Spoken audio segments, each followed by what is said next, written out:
31 December లోపు ఈ చిన్న పని చేయకపోతే మీరు ప్రాపర్టీ కొనాలన్నా అమ్మాలన్నా కూడా అవ్వదు. గోల్డ్ జ్యువెలరీ కొనాలనుకున్నా కూడా 2 లక్షలకు మించి గోల్డ్ జ్యువెలరీ కొనలేరు.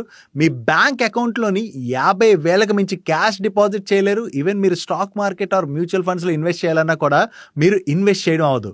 సో ఈ ప్రాబ్లం ఏంటి, దీనికి సొల్యూషన్ ఏంటి అన్నది కూడా ఈరోజు వీడియోలో షేర్ చేస్తాను. డైలీ షేర్ చేసేటువంటి ఇటువంటి ఇన్ఫర్మేషన్ మీకు హెల్ప్ఫుల్ అవుతున్నట్లయితే మన వీడియోని లైక్ చేస్తూ మన మనీ పర్స్ పేజ్ని అయితే ఫాలో అయిపోండి.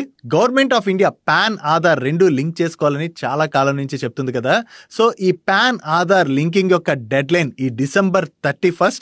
సో డిసెంబర్ 31 లోపు మీ పాన్ కార్డ్ ఆధార్ కార్డుతో లింక్ కనుక చేసుకోకపోతే మీ పాన్ కార్డ్ అన్నది క్యాన్సిల్ అయిపోద్ది. సో మీ పాన్ కార్డ్ క్యాన్సిల్ అయిపోయింది అనుకోండి, ఇటువంటి ప్రాబ్లమ్స్ అన్ని కూడా మీరు ఫేస్ చేస్తారు. సో అందుకనే మీ పాన్ ఆధార్ అసలు లింక్ అయిందా లేదా ఫస్ట్ అయితే మీరు చెక్ చేసుకోవాలి. ఆ చెక్ చేసుకోవడానికి ఇన్కమ్ ట్యాక్స్ డిపార్ట్మెంట్ వెబ్సైట్ అంటే ఇన్కమ్ ట్యాక్స్ పోర్టల్ అని గూగుల్లో కొట్టారనుకోండి, ఫస్ట్ లింక్ కనబడుతుంది. దాని మీద క్లిక్ చేశాక కొంచెం కిందకి డ్రాగ్ చేశారనుకోండి, పాన్ ఆధార్ లింకింగ్ స్టేటస్ అని కనపడుతుంది. ఇక్కడ స్క్రీన్ మీకు చూపెడతాను చూడండి.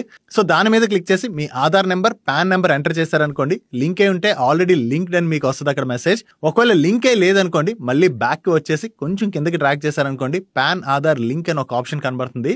దాని మీద క్లిక్ చేసి 3 స్టెప్ ప్రాసెస్ అయితే ఉంటుంది.